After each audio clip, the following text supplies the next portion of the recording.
자, 오늘은 호세아 12장 2절에서 6절까지 말씀 묵상하겠습니다. 호세아 12장 2절에서 6절까지 말씀 있습니다. 여호와께서 유다와 논쟁하시고 야곱을 그 행실대로 벌하시며 그의 행위대로 그에게 보응하시리라. 야곱은 모태에서 그 형의 발 뒤꿈치를 잡았고 또 힘으로는 하나님과 겨루되 천사와 겨루 이기고 울며 그에게 간구하였으며 하나님은 베델에서 그를 만나셨고 거기에서 우리에게 말씀하셨나니 여호와는 만군의 하나님이시라. 여호와는 그를 기억하게 하는 이름이니라. 그런즉 너희 하나님께로 돌아와서 인내와 정의를 지키며 항상 너희 하나님을 바랄지니라. 아멘. 하나님의 심판이 임박한 때에 반드시 해야 할 일, 심판이 임박한 시대를 살아가는 하나님의 백성들이 해야 할 일은 무엇일까? 북이스라엘의 왕들, 즉 여호와 하나님을 금송아지 우상으로 대체하면서 하나님의 성전에 가서 제사 드릴 필요가 없다. 이렇게 여로보암이 이스라엘을 시작하면서 백성들을 속이죠. 그래서 하나님은 그들이 정함이 없는 자로다 이렇게 말씀을 하셨어요. 그러니까 하나님께 대한 믿음과 신뢰가 없죠. 그리고 하나님과 우상 사이를 끊임없이 오가며 방황하며 배회하는 불완전한 모습, 이것이 바로 정함이 없다라는 의미라고 했습니다. 그건 뭐 이스라엘뿐만 아니라 남유다 역시 마찬가지였죠. 그러니까 하나님께 대한 믿음과 신뢰가 없으면 이렇게 흔들릴 수밖에 없고요. 사탄의 유혹에 쉽게 넘어가게 되는 거예요. 그래서 하나님께서는 하나님의 자녀 백성들의 이기는 자가 되라고 끊임없이 외치고 계시죠. 이기는 자가 되라. 이 시대를 사는 그리스도인들 역시 마찬가지고요. 그러니까 거룩함을 잃어버리고 방황하는 세속화의 물결에 흔들리며 살아가는 이 시대의 모든 시대, 특히 이 시대의 하나님 백성들에게 하시는 말씀이죠. 요한계시록의 마지막 심판의 예언이 이 땅에 반드시 이루어지게 될 것입니다. 그러므로 이것은 진리의 말씀이에요. 그 앞에 우리가 겸손해야 되고 근신하고 깨어 있어야 되는 것이고 교훈을 얻는 것이 매우 중요합니다. 2절에 여호와께서 유다와 논쟁하시고 야곱을 그 행실대로 벌하실 것이다. 행위대로 보응하실 것이다 라는 말씀하시네요. 유다와 야곱, 유다는 남유다를 의미하는 것일 거고요. 야곱은 북이스라엘을 의미하는 것일 거예요. 그래서 북이스라엘의 죄악과 회개치 않음, 또 공의의 심판이 그들에게 임할 것이다 라고 경고하시면서 이 호세아 시대에 벌써 이 호세아 선지자를 통해서 계속해서 유다에 대해서 언급하고 계시죠. 동시에 유다 역시 그 길을 갈 것을 미리 아시는 거예요. 하나님이. 경고하고 계시는 것이죠. 이런 모든 시대에 하나님의 백성들, 즉 마지막 심판을 향해 달려가는 이 시대를 살아가는 하나님의 자녀들에게 경고하시는 말씀이지요. 유다와는 논쟁하신다. 이 논쟁이 히브리의 리브입니다. 다툼 혹은 법적인 소송을 의미하는 단어인데요. 그러니까 하나님께서 유다의 죄악에 대해서 책망하시면서 징계의 과정을 밟게 될 것을 말씀하시는 것이죠. 그러니까 야곱인 북이스라엘은 그 악행에 대해서 전혀 인정하지 않죠. 그리고 하나님 앞에서 자신들이 얼마나 심각한 죄인인가 깨닫지 못해요. 우상을 향해 달려가면서도 그게 당연하다고 생각하는 거예요. 전혀 회개하지 않음으로써 결국 하나님의 공의 심판에 임박하게 될 것이고, 그러니까 행위대로 벌하신다고 말씀하지 않습니까? 이것은 하나님의 공의입니다. 유다도 교훈을 얻지 못하고 이스라엘과 같이 악행에서 돌이키지 않으면 동일한 심판에 처하게 될 것을 엄히 경고하시는 말씀인 것이죠.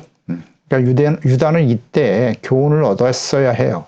호세아 선지자를 통해서 하나님 말씀하셨을 때 죄악 가운데 그 죄악된 길에서 돌이켰어야 하는 것이죠. 그 당시의 왕이 아하스 왕이라고 했죠. 아하스 왕이 아주 그냥 심각한 우상숭배에 빠진 왕이었는데 그 아들 히스기야가 그래도 이 말씀을 듣고 돌이켰어요. 그래서 하나님을 바르게 경외함으로써 하나님의 돌보심, 북이스라엘을 멸망시킨 아수르가 히스기야가 하나님을 경외하는 왕 히스기야가 있는 동안에 유다를 공격하였으나 실패하고 말죠. 하나님이 지켜주셨으니까요. 그러나 문제는 그 아들 므낫세였죠. 예. 므낫세가 심각한 우상 숭배에 빠지게 되었고, 하나님께서 호세아 선지자를 통해서 경고하신 말씀이 그대로 성취되는 것이죠. 이것은 뭐 이미 신명기에 하나님께서 하셨던 말씀들이고요. 그리고 요시야 왕의 아들들이 호세아 왕과 같이 예레미야 선지자를 통해서 지속적으로 정말 강력하게 말씀하셨지만 교훈을 얻지 못하고 북이스라엘과 같이 멸망의 길을 가게 됩니다. 그러니까 모든 시대 하나님의 백성들 역시 그러했고 우리는 역사를 통해서 확인할 수 있는 것입니다. 성경을 통해서요. 이제 오늘날 마지막 때를 살아가고 있는데요. 이 시대를 살아가는 그리스도인들, 하나님의 자녀들도 역시 교훈을 얻지 못하고 교만과 죄악된 길에서 돌이키지 않는다면 어떻게 될까요? 요한계시록, 이것은 예수님께서 마태복음 24장에 말씀하신 대로 창세 이후에 이와 같은 환란이 없을 것이다 라고 말씀하신 대로 무서운 심판이 작정되어 있는데 거기에 참여하게 되겠죠. 막연하게 살면 안 된다는 거예요. 그래서 이스라엘 백성들이 멸망당한 이유가 뭐예요? 무지, 완악함, 그리고 하나님의 말씀을 끊임없이 이렇게 경고를 주셨지만 무시했다는 거예요. 하나님의 말씀 무시했어요. 막연하게 우리가 하나님의 백성이니까, 특히 유다는 예루살렘에 성전이 있고 우리가 언약의 백성이니까 우리는 잘 될 거야, 승리할 거야. 거짓 선지자들의 끊임없는 외침에 속았어요. 그래서 예수님께서도 이 마지막 때, 예수님의 재림과 마지막 심판이 임박한 시대에 마지막 때 징조, 거짓 선지자들이 난무할 것이니 그 거짓 선지자들을 조심하라고 말씀하셨죠. 이단들이 성행하는 이유가 바로 이때가 마지막 때임을 알려주는 것이고, 교회, 목사들과 재직들이 부패하고 타락하는 모습 일반화되어 있죠. 이제는 놀랍지도 않아요. 무엇을 의미하는 것인가요? 네, 이제 마지막 때를 향해 달려가고 있구나. 빨리 깨달아야죠. 3절, 야곱은 모태에서 그의 형의 발 뒤꿈치를 잡았다. 또 힘으로는 하나님과 겨루었다. 이런 말씀하시네요. 그러니까 하나님께서 야곱이 태어날 때 쌍둥이 형 에서의 발 뒤꿈치를 잡았던 사실을 언급하십니다. 과거에 있었던 일을 지금 회고하고 계시는 거예요. 창세기 25장 26절 있죠. 후에 나온 아우는 야곱입니다. 손으로 에서의 발꿈치를 잡았으므로 그 이름을 야곱이라 하였으며 리브가가 그 아들을 낳을 때 이삭이 60세였더라. 그러니까 에서가 비록 장자로 태어났죠. 그러니까 야곱은 장자의 축복에 대해서 간절히 사모하는 사람이었죠. 그래서 하나님께서 모태로부터 이미 야곱을 사랑하시고 택하셨어요. 그러니까 이 말씀을 언급하신 이유는 이스라엘은 하나님께서 택하시고 사랑하신 백성임을 상기시키려고 하는 말씀이고요. 뜻이 그와 같고, 비록 야곱이 욕심이 많고 또 부모를 속이는 등 온전하지 못한 모습을 가지고 있었지만 그래도 하나님이 택하심을 받았고 사랑받고 복을 받은 사람이었음을 깨우쳐 주시려고 하는 의도죠. 야곱이 이제 이스라엘로 바뀌면서 이스라엘 자손들을 사랑하시고 택하신 하나님이심을 지금 말씀하고 있는 겁니다. 우리가 예수 그리스도를 믿고 구원받은 하나님의 자녀가 되었다. 사랑받는 자녀가 되었다. 이것은 놀라운 하나님의 은혜로 되어진 일입니다. 하나님의 사랑과 은혜죠. 하나님의 사랑을 받는 자녀답게 살아가는 것이 중요하다. 이걸 강조하시려고 하는 거예요. 야곱이 하나님의 사랑과 택함을 받았다. 이스라엘이 뭐 다른 민족보다 흠이 없고 완전하기 때문에 하나님 택하신 것이 아닙니다. 하나님께서 은혜로 그들을 택하시고 부르신 거라는 걸 잊지 말아야 돼요. 그 이후에 의롭고 거룩한 하나님의 자녀로 살아가는 것, 이것이 곧 하나님을 사랑하는 것이죠. 주님의 말씀을 듣고 믿어 순종하며 살아가는 일, 이것이 하나님이 기뻐하시는 일이다. 그러니까 완전하지 못하죠. 모든 하나님의 자녀 백성들, 모든 시대에 다 그래요. 온전하지 못한 우리를 끊임없이 말씀과 책망과 징계로 우리를 온전하게 만들어 주시는 하나님이시죠. 이것을 참 감사하고 찬양해야 되는 것이에요. 4절에 천사와 겨루어 이기고 울며 그에게 간구했다. 하나님은 베들에서 그를 만나셨고 이 과거의 말씀들을 다 지금 회상하고 계시네요. 거기에서 우리에게 말씀하셨다고. 그러니까 하나님의 말씀을 따라 고향으로 돌아오는 과정이죠. 에서를 두려웠던 야곱이 가족들과 가축을 먼저 보내고 자신은 두려워서 야복강 나루에서 천사를 만나 씨름하던 중 환도뼈가 부러지는 그런 일을 당하면서 축복을 강구했던 그에게 하나님께서는 이제 야곱이 아닌 이스라엘로 계명하여 주셨죠. 그래서 그는 브니엘의 아침을 만나게 되었고 하나님의 얼굴을 배웠다. 그래서 브니엘에서와 극적인 만남을 이루는 놀라운 은혜를 경험하게 되지요. 그러니까 이는 베델에서 그를 만나주시고 함께 하심에 인도하셨던 하나님이셨음을 기억하게 하시는 겁니다. 그러니까 아버지 이삭을 속이고 장자의 축복을 가로챈 야곱이 에서의 미움을 사게 되죠. 살해 위협으로 인해서 결국 하란으로 도망하게 되고 그 광야에서 베델에서 하나님의 영광을 뵙게 되죠. 그러니까 축복의 약속을 또 받고 그것을 하나님의 집, 하늘의 문이다 이렇게 부르면서 이곳에 하나님의 성전이 될 것이다 라고 맹세했던 야곱의 후손 이스라엘. 그러니까 그들에게 하나님께서 베델에서 주신 축복의 약속이 있죠. 창세기 28장 13절 이하에 잘 나와 있고요. 그러니까 15절에 보면 내가 너와 함께 있어 내가 어디로 가든지 너를 지킬 것이다. 너를 이끌어 이 땅으로 돌아오게 할 것이다. 하나님이 약속하셨어요. 하란에 가기 전에 베델에서. 내가 내게 허락한 것을 다 이루기까지 내가 너를 떠나지 아니할 것이다 라고 말씀하셨고요. 두려워하여 이르되 두렵도다 이곳이요 비로소 거기서 하나님을 보면서 과연 하나님이 여기 계시거늘 내가 알지 못하여도다. 하나님이 여기 계신 걸 몰랐다는 거죠. 항상 그와 함께 하셨다는 사실을 비로소 깨닫게 되는 거예요. 그래서 이곳은 다름 아닌 하나님의 집이요 하늘의 문이로다 하고 일찍 일어나 베개로 삼았던 돌을 가져다가 기둥을 세우고 기름을 부었죠. 그래서 그곳 이름을 베델이라 하였더라. 원래 이 성의 이름은 루스더라. 루스였는데 베델로 바꿨죠. 그런데 하나님의 집인 하나님을 만났던 영광스러운 그 장소연 베델에 금송아지 우상을 세워버렸잖아요. 야곱이 이곳에 하나님이 계신 줄을 내가 알지 못하였도다. 그런데 그곳에 우상을 세워요? 그리고 끊임없이 회개하고 돌이키지 않아? 과거의 은혜를 다시 기억하게 하시려고 야곱의 출생부터의 과정을 다시 한번 말씀하고 계시는 거예요. 그러니까 야곱의 생애는 한마디로 말하면 연단의 과정을 거쳐 온전한 하나님의 백성으로 성장하는 과정이라고 볼 수 있겠죠. 이것은 모두 다 하나님의 절대적인 은혜로 되어지는 일이었던 것입니다. 그래서 야곱과 같이 때로는 교활하고 온전하지 못한 이스라엘 백성들, 연단의 과정, 징계와 책망과 징계겠죠. 이것을 거쳐서 온전하게 될 것이다 라는 의미를 가지고 이 말씀을 하고 계시는 거예요. 지금 그러니까 과거의 사건을 말씀하심으로써 그때 일로 교훈을 얻도록 하시려고 하는 하나님의 의도, 하나님의 뜻이 잘 나타나 있지 않습니까? 이것은 곧 성경을 기록하신 이유와 목적이에요. 또한 우리가 성경, 즉 하나님의 말씀을 묵상하고 배워야 하는 이유와 목적이기도 하죠. 그것은 책망과 교훈이에요.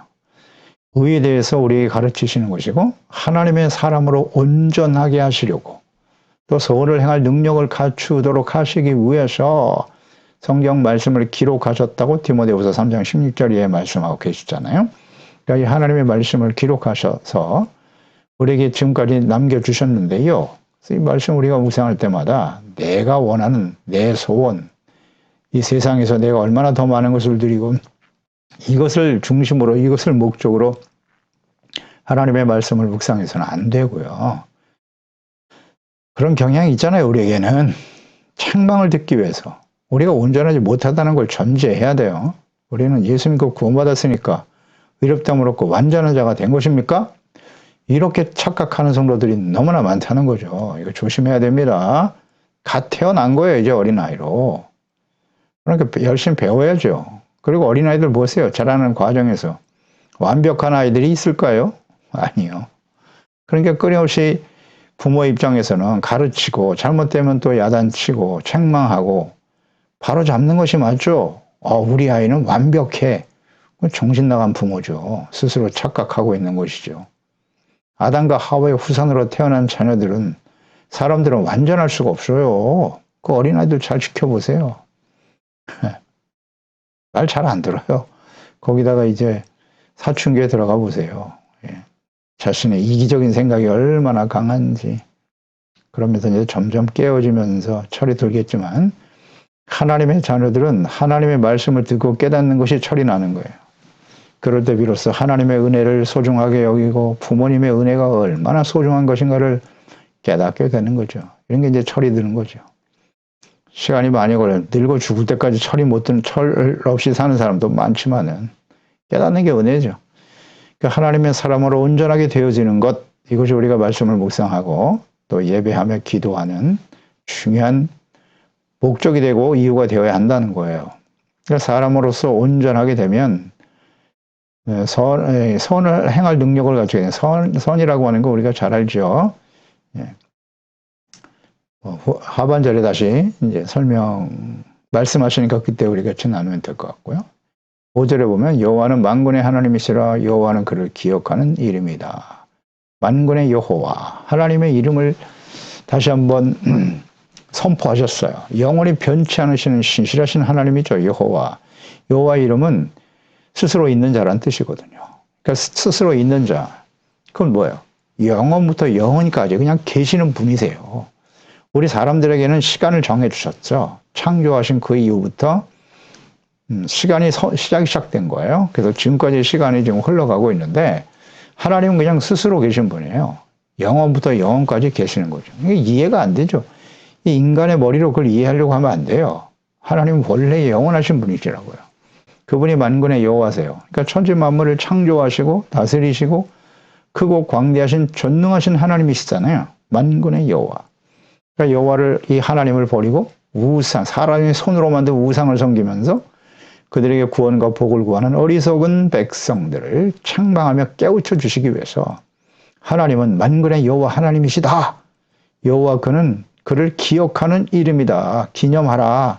기억하라. 그런 뜻이겠죠. 그러니까 이는 여호와께서는 창세 이후에 아브라함과 그의 후손들과 언약하신 하나님으로서 영원히 기억해야 할 분임을 말씀하고 있는 거예요. 그러니까 영원하신 하나님, 그분과의 언약을 버리고 우상을 더 사랑하고 의지하고 돌이키지 않는 패역하고 어리석은 백성들에게 하나님께서 어떤 분이신가를 지금 상기시켜주고 계시는 것입니다. 그러니까 우리는 하나님께서 어떤 분이신가를 분명히 알고 믿고 순종하고 있습니까? 만군의 여호와 하나님, 우리를 사랑하사 독생자 예수 그리스도를 보내시고 우리의 죄를 짊어지시고 십자가에 죽게 하시고 화목제물이 되게 하신 하나님, 그 예수 그리스도를 바르게 알고 섬기고 있나요? 하나님의 말씀을 들으면서도 자신의 능력과 재물, 세상에서의 성공과 명예를 더 중요시하고 더 사랑하고 하나님을 거부하고 무시하며 살아가는 완악하고 교만한 사람들은 아닌가요? 중요한 질문입니다. 하나님에 대해서 잘 알아야 돼요.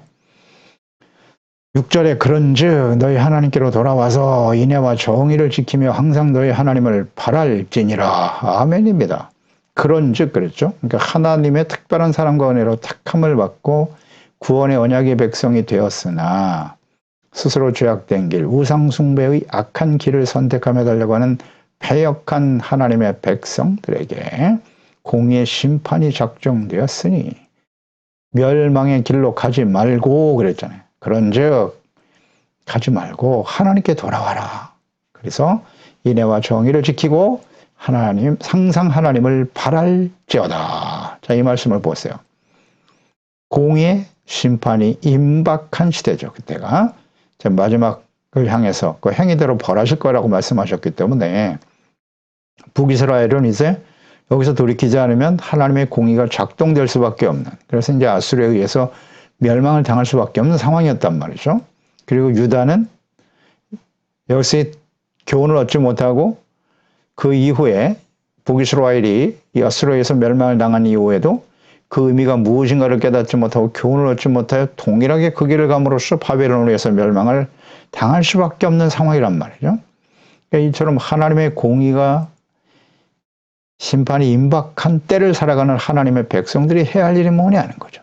그런즉 그러니까 예수 그리스도의 재림과 요한계시록의 마지막 심판이 임박한 시대를 지금 우리가 살고 있지 않습니까? 개인적으로는 우리가 인생을 마감할 날이 점점 가까워가고 언제 주님이 부르실지 모르잖아요. 사람이 죽는 것은 정한이치고 그 다음엔 심판이 있다고 하셨으니까요. 그 임박한 시대를 살아가는 거예요. 점점 나이가 들수록 하나님 앞에 설 날이 가까운데 그때 우리가 해야 할 일이 뭐냐? 하나님께 돌아오라는 거예요. 돌아오라. 그러니까 하나님께 돌아간다는 건 무슨 뜻이죠? 지금 잘못된 길을 가고 있다는 거잖아요. 하나님께 등을 돌리고 하나님의 말씀에 등을 돌리고 세상을 향해서 악을 행해서 썩어져 버릴 세상의 욕망을 향해서 달려가는 죄악된 삶을 살고 있죠. 그러니까 죄악을 스스로 잘못된 길을 가고 있습니다. 내가 좀 죄악된 길을 따라가고 있습니다. 이것을 깨닫고 인정하라는 거죠. 그리고 버려야 되죠. 버리고 그것은 곧 회개로 나타나게 될 것이고 하나님께 나와서 용서를 구하는 거예요. 뭐 어렵습니까? 어떻게 하는 게 하나님께 돌아오는 거예요? 교회만 열심히 다니면 되는 겁니까? 그냥 예배만 열심히 드리면 되는 거예요? 물론 필요하죠. 그런 과정으로 나타나겠으나 내용이 중요하잖아요. 예배만 열심히 드렸습니다. 교회 열심히 다녀 교회를 떠났다가 교회로 돌아왔습니다. 그게 하나님께 돌아오는 겁니까? 그런 형식이 중요한 게 아니에요. 마음 중심으로 자신의 잘못을 깨닫고 눈물로 회개하고 제가 이제 하나님과 예수 그리스도를 따르고 주님의 말씀을 따라 의롭고 거룩한 하나님의 자녀 백성으로 살아가겠습니다. 그렇지 않나요? 정체성 회복, 하나님과의 관계 회복, 의롭고 거룩한 하나님의 자녀, 하나님의 그 언약의 회복, 하나님이 우리에게 주신 예수님께서 우리에게 주신 새 계명이 있지 않습니까? 내가 너희를 사랑한 것과 같이 너희가 서로 사랑하라. 아멘입니다. 나의 나라가 아니라 이제 하나님이 다스리시는 하나님의 왕이시고 그 말씀에 온전히 순종하는 의롭고 거룩한 하나님의 자녀와 백성이 되어 살아가는 것, 이 하나님의 나라의 회복이잖아요. 이게 하나님께 돌아가는 거 아닌가요? 인애와 공의를 지켜라. 하나님께 돌아오는 사람은 인애와 공의를 지켜가는 거예요. 참 중요한 말씀을 이렇게 정확하게 요약해 주시네요. 인애, 히브리어 헤세드죠. 헤세드는 인자 혹은 자비, 사랑으로 해석되죠. 긍휼. 그 다음 공의, 공의는 히브리어 미슈파트. 미슈파트는 공의, 재판. 하나님의 속성 두 가지예요. 하나님의 속성은 헤세드와 미슈파트입니다. 공의와 사랑이에요. 이 헤세드와 미슈파트는 바로 예수님의 십자가에 잘 나타나 있다고 그랬어요. 변할 수 없는 주님의 속성이에요. 죄 없으신 하나님의 아들이 우리의 모든 죄를 짊어지시고 십자가에 처참하게 엄청난 수치와 멸시를 당하시면서 십자가를 지셨다. 왜? 우리가 죄에 대한, 우리 모든 죄에 대한 하나님의 심판이잖아요. 공의. 무섭습니다. 하나님의 공의. 죄에 대한 하나님의 공의. 십자가 정말 무섭잖아요. 십자가. 예수님 그 고난당하시는 장면을 한번 잘 묵상해 보세요. 그게 하나님의 공의예요. 그리고 이제는 십자가에 죽으시고 부활하심으로써 누구든지 그 예수 그리스도의 피를 믿고 진실한 마음으로 회개하면 그 보혈로 씻어 용서받고 의롭다함을 얻게 하셨도다. 헤세드. 하나님의 사랑이죠. 사랑과 자비와 긍휼이에요. 그러니까 하나님께 돌아왔다라고 하는 의미는 이 인애와 공의를 지키는 거예요. 인애와 공의. 그러니까 하나님의 인자와 사랑, 이것을 잘 지켜가는 것이 뭐다? 하나님께 돌아온 사람들의 구체적인 모습이에요. 이것을 우리는 선을 행하는 것이다 라고 요약할 수 있어요. 선을 행하는 것은 인애와 공의를 지키는 것이다. 그 어디에 잘 나와 있느냐? 미가서 6장 8절이죠. 사람아, 주께서 선한 것이 무엇임을 너에게 보이셨다. 선한 것이 무엇이냐? 선이 무엇이냐라는 것이죠. 여호와께서 내게 구하시는 것, 이 하나님의 백성들에게 구하는 것이 바로 선이네요. 선한 것이네요. 그럼 선한 것은 뭐냐? 하나님이 요구하시는 오직 정의를 행하며 인자를 사랑하며 겸손하게 내 하나님과 함께 동행하는 것이 아니냐? 이렇게 좀 요약 잘 해놓으셨죠? 이거 모르면 안 돼요. 그냥 선하다, 착하다, 좋다. 뭐가 선하고 착한 건데요? 어떻게 하는 것이? 정의, 이 정의가 바로 미시파트예요. 하나님의 공의, 공의 정의란 뭐라고요? 하나님의 말씀, 하나님의 뜻, 하나님의 명령, 이것을 온전히 지켜 순종하는 것이 정의, 의입니다. 의. 마땅히 지켜야 될 도리, 정의. 이것을 행하는 것이 필요하다는 것이고요. 이게 선이고 또 하나는 인자를 사랑하라. 이 인자가 바로 헤세드입니다. 그러니까 인애와 공의를 지키라는 것은 선을 행하는 하나님의 자녀가 되라는 말씀이잖아요. 같은 단어니까. 인자를 사랑하라. 사람들을 좀 불쌍히 여기고 자비와 사랑으로 대하자. 이것은 곧 하나님 사랑, 이웃 사랑의 구체적 실천이겠죠. 그리고 겸손하게 하나님과 함께 행하는 것이다. 겸손, 하나님 앞에서 자신의 잘못을 깨닫고 하나님이 나에게 얼마나 큰 은혜를 주셨는가를 생각하면 잘못하는 사람들을 불쌍히 여길 수 있게 되겠죠. 자비. 그리고 의의 가치가 얼마나 소중한 것을 깨닫게 되죠. 그래서 의에 줄이고 목마른 자가 될 것이고 심령이 가난한 자가 될 것이고 겸손해지겠죠. 자신의 죄 때문에 통하며 눈물을 흘리는 사람이 될 수 있을 것이고 온유한 자가 되어 하나님을 바라보고 하나님만을 온전히 순종하는 사람이 되겠죠. 인애와 공의를 지켜라. 빼앗길 수 있단 말이에요. 언제든지. 또 하나는 해야 될 일이 항상 너희 하나님을 바랄지니라. 바라다. 이게 하나님께 대한 소망. 하나님을 기대한다는 거잖아요. 하나님께 소망을 둔다. 항상 하나님. 항상이 중요해요. 항상. 이 악하고 폐역한 세상에 잠시 있다 사라져버리고 썩어져 버릴 육신의 정욕과 만족의 소망을 두고 살아가지 말고 항상 하나님을 바랄지니라. 아멘. 소망을 어디에 두느냐 대단히 중요해요. 질문입니다. 우리는 지금 어디에 소망을 두고 살아가고 있습니까? 우리의 진정한 소망은 무엇입니까? 이 세상에서 부와 명예를 얻고 호의호식하고 건강하게 오래오래 사는 겁니까? 그것이 우리의 소망의 전부인가요? 중요한 질문입니다. 계속 강조되지만 이거 속일 수 없어요. 하나님한테. 우리가 항상 하나님을 바라는 거, 하나님을 구하고 하나님을 바라, 하나님의 나라와 그의 의를 구한다는 거잖아요. 하나님을 바란다라고 하는 것은 항상 공의와 인내, 자비와 사랑, 긍휼히 여기고 의를 생명처럼 소중하게 여기며 살아가는 것입니다. 시편 146편 5절에 야곱의 하나님을 자기의 도움으로 삼으며 여호와 자기 하나님에게 자기 소망을 두는 자는 복이 있도다. 아멘. 기도하겠습니다. 하나님 아버지, 오늘도 주의 말씀을 묵상하면서 하나님의 자녀와 백성들, 이 호세아 선지를 통해 주셨더니 하나님의 말씀은 당시의 북이스라엘 뿐만 아니라 남유다 백성들에게도 또 모든 시대에 이 시대를 살아가는 저희들에게 주시는 교훈의 말씀이지요.